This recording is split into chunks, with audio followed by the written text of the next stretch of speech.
Hey guys, and welcome to Money Talks News, the podcast. In this episode, we're talking about Medicare. If you're one of the millions of Americans eligible for Medicare, you're likely familiar with open enrollment. That's a stretch from October 15th to December 7th every year when you're allowed to make changes to your coverage. And for most people, that's the only time you can, that October 15th to December 7th window. Of course, in order to get the ideal Medicare coverage, you need to understand what your options are. And that's exactly what we're going over in today's podcast. I'm Stacey Johnson, as usual. My co-host will be financial journalist Miranda Marquette. Hello, Miranda. Hey, how's it going? It's going well. Listening in and sometimes contributing is our producer, Aaron Freeman. Hey, Aaron. Hey, this is an important one. According to Senior Living, 57% of Medicare beneficiaries don't compare their coverage. Listen to you fact dropping. Yeah. Man, isn't that impressive? Somebody did some homework. We also have with us today a special guest, Holly Cohen. She's a licensed Medicare specialist with Preferred Health Group. Hi, Holly. Hi there, everyone. And you're here to help us navigate the ins and outs of Medicare open enrollment. And just so you know, Holly, I am very interested because I'm 68 years old. These other two people are puppies. They're not even going to be paying attention. They're going to be playing solitaire while we're talking. Or video games. No. Or video games. Okay, so before we start, though, guys, remember, we do not offer financial advice on this podcast, so make sure you do your own research and consult your own experts before you act on anything that you may learn on this podcast. Okay, let's dive in. Holly, let's start with, how did a bright, effervescent woman like you become involved or mired in this horribly boring topic called Medicare? Oh, gosh. I started doing under age 65 health insurance. And then in 2016, everything changed in that arena. They've cut commissions to all agents. It's changed again, but I, at that point, 2016, moved over into Medicare and decided to learn about it, which, yes, it's very ridiculously confusing. And in my opinion, they make it that way on purpose. But I actually started by starting off as an agent, then quickly moving into management. And I ran for 3 years, a Medicare supplement call center. So I trained, I don't know, maybe 50 agents or so over the course of the 3 years and made sure everything was in compliance and tried to explain the two different ways that a person can receive their Medicare benefits. Cool. So how long have you been at it, Medicare? Medicare itself since 2016, but health insurance in general, 2010. Okay. And now what exactly is it? Where do you work now? Do you own a business? Where do you work? Yeah. So my husband, Steve, and I, we own a Medicare insurance agency. We're licensed in 40 states across the country, and we help Medicare beneficiaries in each state. Each state is completely different for some of this, but Medicare itself is a federal program. And so that's, even though I'm based in Florida, I speak to people all day long who are first starting Medicare or need to make some sort of changes for different reasons across all 40 states. Cool. And the name of your business is?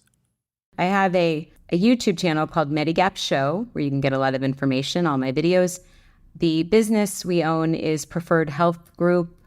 Also, the website is, you can either go to preferredhealthgroup.org or medigapcares.org, and that's where you'll find us. And there goes your shameless plug. We'll remind our listeners. You gotta have there one. you go. Well, that's why she's here, right? So we'll give that information out again later, and also everything, of course, is always in our show notes. But let's get started here, because I have a lot of questions I want to ask you. But let's start with, what is Medicare open enrollment? How's it different from other kinds of Medicare enrollment? I mean, what the heck? Why do we care about this period of, what is it? September? No, it's October 15th to December 7th, right? Right. Why do we care about this? So technically the government calls it annual enrollment period. Agents refer to it as AEP. It does begin October 15th, lasts through December 7th. So, before we get into what is that, I just want to briefly explain Medicare. Yes, please. Which sounds sort of difficult, but I'm going to make it brief. So a Medicare beneficiary has two options of how they receive Medicare benefits. They can either receive their benefits, Part A, which is the inpatient services, hospital, hospice, skilled nursing. Part A covers anything that involves overnight stay. And then there's the Part B as in boy of Medicare, which is the outpatient side, which would be doctor's visits, all testing, outpatient surgeries, durable medical equipment, anything where you do not have an overnight stay for medical treatment. And Part A and Part B is only through the original Medicare program, which is administered by the federal government. So original Medicare pays 80% of medical bills. So many people, they decide to either keep their original Medicare and then they enroll in a Medicare supplement plan to fill in that 20% gap. No, wait a minute. I have to ask you something here. Maybe I heard this wrong. Because doesn't Part A cover 100% of hospital stays? No, it covers 80%. Oh, I blew that. I thought B covered 80% of doctor visits. Anything that wasn't a hospital stay. But I thought A covered 100% of hospital visits. No, but you're not alone you're not alone in thinking what you're thinking. But Part A and Part B from our original, if you're on original Medicare, and I'll explain what I mean by that in a moment. Again, there's two ways to be on Medicare. So if you're on original, also called traditional Medicare, you have Part A and Part B. Part A, again, is the inpatient side. Part B, like boy, is the outpatient side. And from our original Medicare fund, the money we pay into all the years we work, into our Social Security and Medicare system, that money they pay 80% of our medical bills if you're on original Medicare only. Wow. So that's a huge number that people have to come up with themselves, especially with medical bills these days. Correct. And this is why there are other things like Medigap and Medicare Advantage, right? Exactly. Okay. Exactly. And there are the two different ways. So a person can either keep their original Medicare and enroll in a Medigap plan. And there are some rules that go along with that, which we'll get into. Or, as you just said, you can go on to a Medicare Advantage plan. So when you have a Medigap plan, it does keep you on the original or federal Medicare system. And what that means is, and you have a Medigap plan, you would go to a doctor's office and your doctor would directly bill to our federal Medicare money, our original Medicare fund. And then Medicare pays back that provider 80% of the bill. And if you have a Medigap plan, Medicare bills your Medigap insurance company for the remaining balance. And if you're on an original Medicare with a Medigap plan, there are no networks that you have to stay in. It's literally anyone that will take your red, white, and blue card will see you. No questions asked. And also, that's most doctors, right? I mean, not all doctors, right? But 90%? Across the country, it's higher than 90. It's probably somewhere like 99%. Okay. I make a joke, pediatricians, don't usually, but that's not true. So they might have to if it's someone on disability. But right, so it's a direct bill system, original Medicare is, but again, it only pays the 80%. So 50% of our population goes the route of Medicare, or Medigap, Medicare supplement. It's the same thing. A supplement or Medigap means the same. And that is usually distinguished by a letter. So the most popular letter at this time is called a Plan G, as in George. And that plan, again, works alongside your original red, white, and blue card. You would have two cards. So, if, for example, you go to your doctor's office, they bill original Medicare. Medicare pays back your doctor 80%, and then Medicare bills your Plan G insurance company for the remaining 20% balance. And you're only left with the small deductible, which is inside of Medicare, original Medicare Part B, like boy, which this year equals $226. And what's really great about original Medicare is it's the system that started in 1965. Lyndon Johnson rolled it out. And the way the federal law is, if you're on original Medicare, anything that your doctor orders for you is deemed as medically necessary. And because it's medically necessary, if you're on original Medicare, Medicare must pay it at 80%, whether it be, a heart attack or a heart transplant. Medicare has to pay 80% if you're on original Medicare. And if you have a Plan G, like George, there's a couple other letters, but they must pay the 20% after original Medicare. Medicare costs $200. What did you say? $226. The deductible for Part B, like boy, of Medicare, so the outpatient side of Medicare, Part B, has a deductible once a year of $226. Oh, okay. But then there is also the Part B, like boy, premium, monthly premium that you pay the government, which equals most Americans pay $164.90 this year. It is based on income, so higher income individuals would be paying more. But most Americans I speak to pay $164.90 a month, and that gives them their Part A and Part B. And then the and then you pay how much extra for G? So G, roughly, it depends. We live in Florida, but we're higher here in Florida for Medigap plans. But most states, it's around anywhere from $110 to $145 a month for a person turning 65. And that's fixed by the state? No, it's actually up to each individual insurance company that's putting out Plan G, the Medigap plans. The important part of this open enrollment is the fact that you can switch around these plans. You can, get rid of this one, take this one in, right? So this is where it gets tricky. So the other way to be on Medicare, and I'm going to get into that quickly, is Medicare Advantage. And that is when you've given up your original Medicare and you go on to a private Medicare Advantage plan, which is an HMO or a PPO type network plan. It does take you off of the original Medicare system and you're on a privatized Medicare Advantage plan. You do still pay for Medicare, that Part B premium of $164.90 per month. But it has, you're then managed by the insurance company. So during this annual enrollment period, October 15th through December 7th, you are allowed to switch from one Medicare Advantage plan to another. Or if you're on a Medicare Advantage plan and you decide you don't like it, you want to head back to original Medicare, it's also the time you can make that change.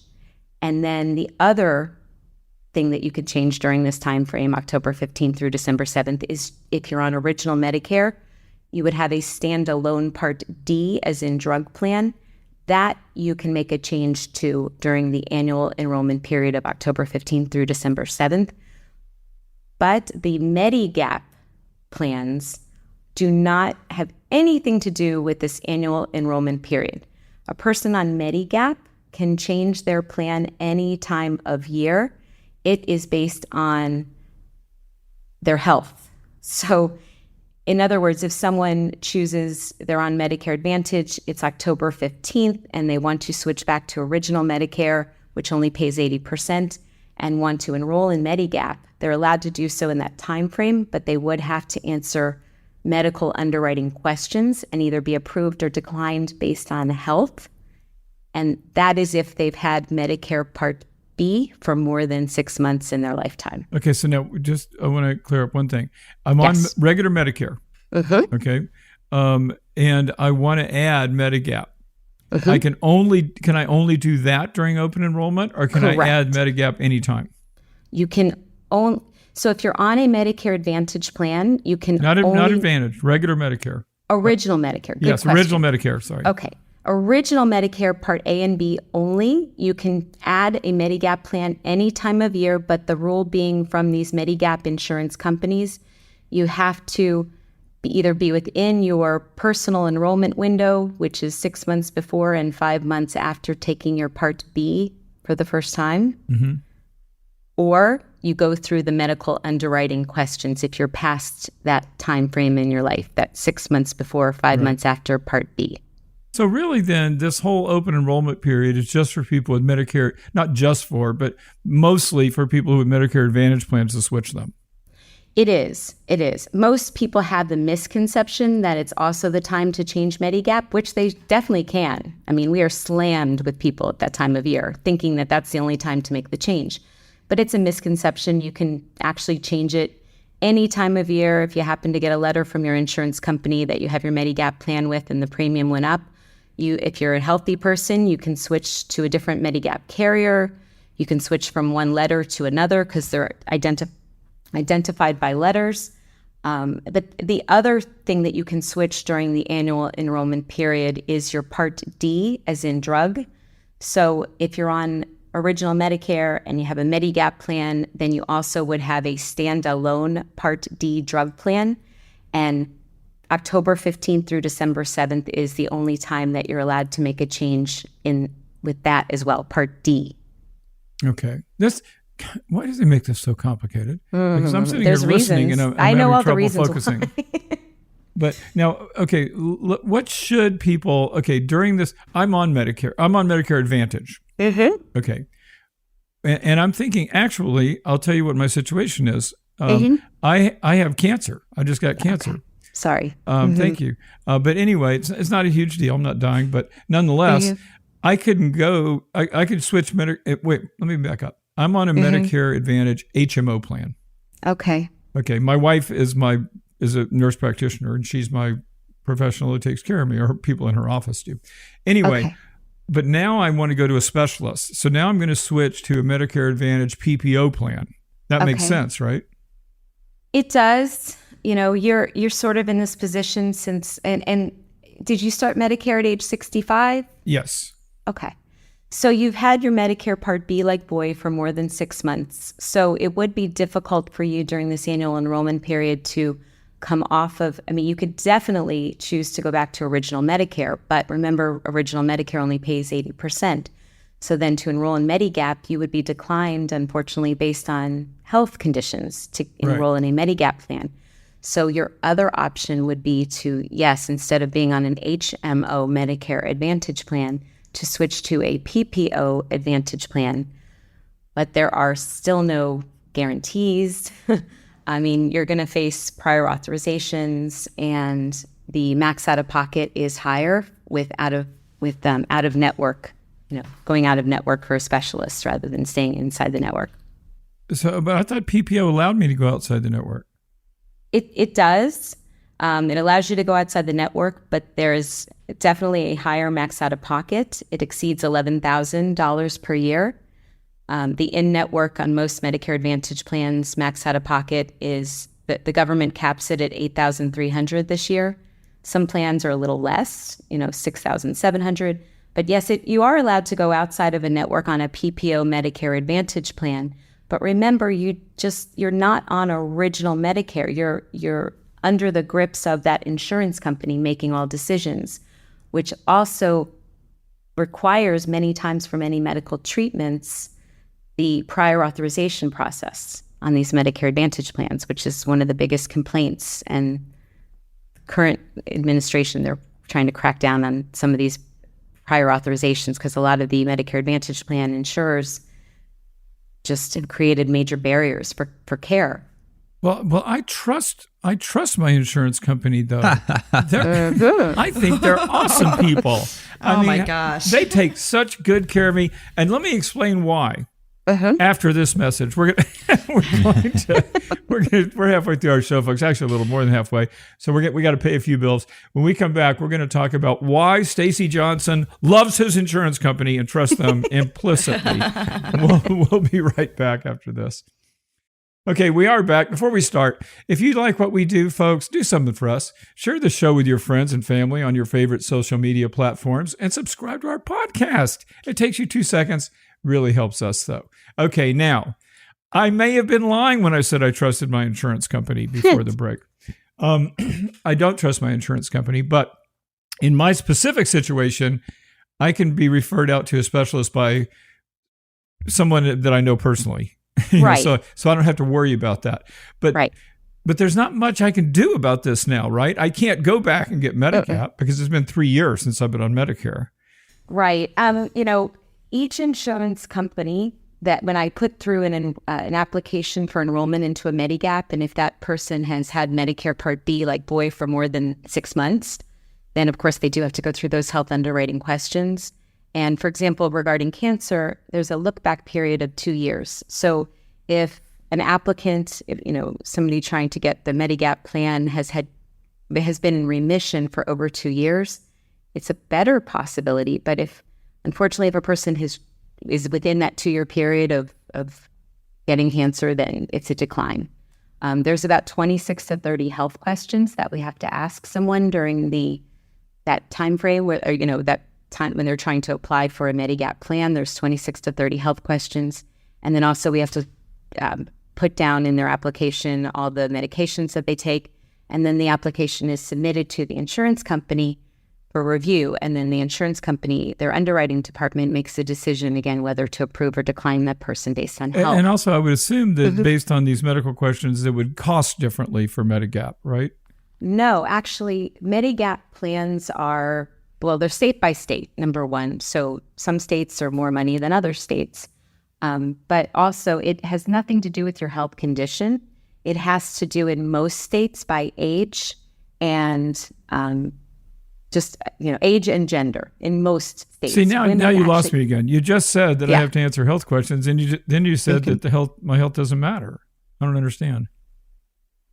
No, your health matters. You have to go through the right. Okay, perfect. Sorry about that. So the price is not reflective of your health. You literally, because you have cancer, unfortunately, you would be declined. So I just won't get in at all. They're not going to raise the price. Right. It's a flat decline or a hey, yes, thumbs up approval. That's it. Okay. And then if you're approved, it's X price, and if you're declined, obviously it's no price. Correct. Now let me ask you something. This is going to seem really off topic, but I really want to know this. I pay Medicare every month, even though I'm on a Medicare Advantage plan. In other words, I get a bill from the U.S. government. They take money out of my checking account. Yes. Okay. How come if my insurance company, because that's essentially what Medicare Advantage is, the insurance company is saying to the government, well, we'll take care of them. Don't worry. I'm dealing with the insurance company now, not the government. Right. When I'm on an Advantage plan. How come the government's taking my money? Right. So the government feels and felt back in the late 80s, early 90s that when they brought out the Medicare Advantage program, that the government pays approximately $1,000 a month to the insurance company to manage the person's health care. So the federal government would rather pay $12,000 approximately per year to take that person and their medical bills and claims off of our original Medicare fund money and shift that financial burden over to a private, really publicly traded insurance carrier. And so these big insurance companies are receiving lots of money from the federal government to take them off. So I'm paying Medicare. Medicare's turning around and paying that exact amount to the insurance company that's covering my Medicare Advantage plan? Not the exact amount. It's approximately $12,000 a year. Most Part B premium, which is what people pay monthly for Medicare, equals $164.90. So it's actually, the government pays far more than, you're paying $164.90, let's say. The government's paying $1,000 per month to take that person off of the federal money, Medicare money. Now, here's my next question. I pay a lot more than $164 a month based on my income because I'm still working. Right. So how come, first of all, why do I have to pay more? It shouldn't be based on how healthy I am? Or is this because Medicare is just not bringing enough money, so they're going to charge people who can afford it more? So, it's the federal government, and you make more money than, let's say, an average American, possibly. So you have what's called IRMAA, IRMAA, which adds a surcharge or premium onto your original Part B, like boy premium, and also your if you had a standalone prescription drug plan, it would also, you'd have to pay more for that as well. It's basically because you're earning more, so the government feels that you have to pay in more. But you also made that decision to not be on original Medicare. You're over on Medicare Advantage. If I was on original Medicare, I'd still be paying more. You would still be paying more, yes, because that's for the government. Yeah, so now I don't like my insurance company, and I don't like the government. You're right. I don't like anybody involved in this. Okay, now. All right, let's get some universal health care going, guys. Yeah, well, we tried that, didn't we? Yeah. But okay, now let's get back to, let's stop talking about me, which I really hate doing. I hate stopping talking about me. And let's help some people out here who are listening. you're just now getting in Medicare, or you already have Medicare and you're coming into this window where you can make changes. What should people do, and how, or more to the point, how do they decide what to do? Okay. How do you approach this? So if they're on a Medicare Advantage plan and they're in good health, but yet they've learned this information and they've decided they do not want to be managed by an insurance company, they would rather be on our federal Medicare, original Medicare program. Again, they can make that change during the annual enrollment period, October 15th through December 7th, and enroll in a Medigap plan, but they have to go through those health questions. Or getting back to just your own situation, you said you're on an HMO, and unfortunately, you have a health condition, so you would definitely be better served on a PPO plan. So that would be something that can be done. The other thing that is very important during this time of year, if someone's on original Medicare with a Medigap plan, they also would have a standalone Part D as in drug prescription plan. The Medicare Advantage plans include those inside. The Part D is bundled inside of a Medicare Advantage plan. But when you're on original Medicare with a Medigap plan and a standalone Part D as in drug plan, it is very important to review or evaluate or change that piece of this puzzle during this time frame, October 15th through December 7th, because the insurance companies they do. Every year they change the Part D for the next year. And then there's also a lot of political things going on with our whole Part D anyway. And it's just very important if someone's on a standalone Part D plan, being on original Medicare with Medigap, to review their prescription plan for the following year during this AEP time. So you need to, you're going to, because you're getting drugs paid for, you need to make sure those drugs are still going to be getting paid for at the rate at the best rate you can. And you might shop policies as a result. Yes, that's one reason. Exactly. Because of the copays when you pick up that medication at the pharmacy. And also, again, there's some big changes with Part D from the federal government this year and next year and the year forward. It's a whole nother topic. But yes, that. And then, we have clients who, where I just have a customer call in, maybe not my own client, but they've, let's say, been on a Part D drug plan that they started off at $11.20. And then 3 years down the road, they didn't make any changes because none of their medications had changed. But they they received a letter from their Part D insurance company that their premium went up to $60 a month, which happens. Mm-hmm. And they're still on one little medication that they're taking. So they're way overpaying. They should be on an $11 or $7 Part D drug plan, but they never made a change in, several years. So the insurance company keeps them on sort of a grandfathered Part D plan and raises their premium. So that's why it's important as well, the monthly premium on Part D, if they're on that standalone Part D as in drug plan. So let me see if I can get specific and throw out some examples for our listeners. Okay, I've never enrolled in Medicare. It's either 3 months before my 65th birthday or 5 months after. Is that what it was? When you first start on Medicare, turning 65, let's say it's 3 months before the month of your birth month, and then 3 months after that you're allowed to enroll in Part B of Medicare, be like boy, enroll in your Medicare Advantage plan. Or you could choose Medigap, but you do have a longer enrollment period for Medigap.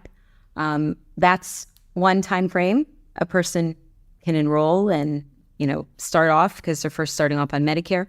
Or if someone decides at age, 67, 68, 69, whatever age later on in life to retire, and prior to that, they've been on group health insurance. And actually, if they've been on group health insurance, they only needed Part A. They did not need to take out their Part B as in boy and pay that $164.90 or higher, if they're still working and offered group health insurance. And one other rule on that is if they're working for a company that has more than 20 employees, they're allowed to delay their Part B. But that Part B, like boy, is another trigger date. So it's not just when someone's turning 65. If they're turning 65, but yet they still want to continue working, they just need to have Part A as an Apple only, because it's A is automatic. And it's free. And it's free. You've already paid. It's not really free. You've already paid into it all the years that you worked. Tell me about it. So finally at 65, you do get it for free, but it only, again, pays 80%. So then when you go to retire, let's say a person's working, they're working for a big employer, they have employer-based health coverage, they can delay their Part B like boy until they are ready to retire. So that Part B like boy is a trigger date for them. So they are allowed around that Part B like boy date 3 months prior and 3 months after that date to enroll in a Part D plan or Medicare Advantage plan or Medigap. And Medigap, again, has a little bit more of an extension of time to enroll without the medical underwriting questions. You have 6 months before and 5 months after your Part B effective date to enroll in a Medigap plan without any of the medical underwriting questions. Once you're past that time frame, as I said before, then you have to go through that health underwriting. Okay. So if you're on Medicare now, if you're on Medicare Advantage now, or if you're on Medicare with a Medigap policy now, during this period from October 15th to December 7th is a time for you to make some changes. So you need to shop around. How do you do that? Yes. You can contact an agent. My recommendation is, first of all, do not... people get swarmed with phone calls during this time of year if you're a Medicare beneficiary. And there are call centers that are solely pushing Medicare Advantage plans because there's a lot of incentive for these call centers to push these plans. And so they'll call and, Medicare beneficiary answers and they could get switched off original Medicare and go on to Medicare Advantage without really understanding what they did. So they have to be very cautious about that. So the very important thing is to work with an independent broker who represents both Medicare Advantage plans and a big, amount of the care. We have to be appointed to many. You don't have to be. Choose an agent that is appointed to multiple insurance companies for Medicare Advantage. And you can just ask them that. Just say, are you an independent agent? Yes. Or broker? Exactly. Are you an independent broker? Do you represent both Medicare Advantage and Medicare Supplement, also known as Medigap? So I should not change my health care based on what Joe Namath told me on a commercial. Oh my gosh, no. And that's why now 51% of our population is on Medicare Advantage. It's because of Joe. Yeah. And people like him. People who used to be famous and now need a couple of nickels to rub together. So they're on TV telling us to do this, that, or the other. So we should look for an independent agent. This is very good information. Right. Those guys are not agents. But yes, an independent broker, again, representing both sides. Yes. Medigap and Medicare Advantage. So that you have a really transparent understanding of how Medicare works. Cool. Well, we're going to send people to your business because you're going to give us a kickback. Oh, wait. I'm sorry. I meant to have my mic muted when I said that. JK. And actually, we are almost out of time. Actually, we're over time.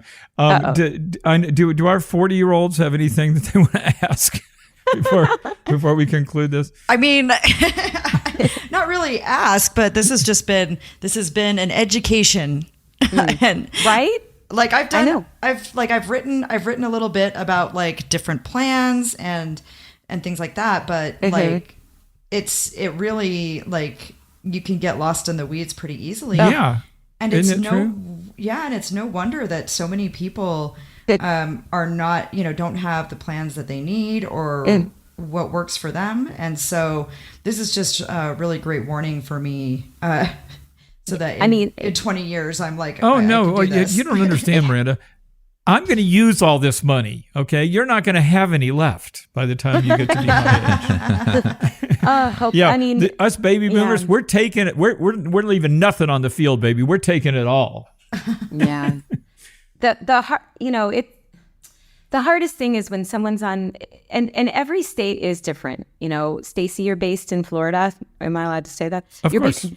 Okay. You're based in Florida. Florida is the largest retirement state in the whole country. So we do have, especially South Florida, we have better Medicare Advantage plans than a lot of other parts of the country. Parts of California have pretty good ones, meaning lower out-of-pockets, bigger networks. The thing that really gets me, these are $0 premium plans typically, so you're not paying an additional monthly premium to have a Medicare Advantage plan.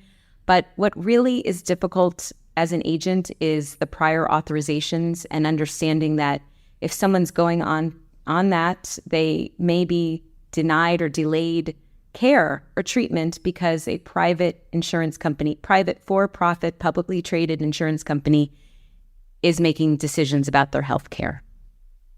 Well, that's a comforting thought to close on. I'm sorry. I mean, that's the rest of us out here. Yeah. Like, that's the rest of us out here. Well, Well, I'm under 65. I mean, I'm 53. So, I mean, I'm not yet on,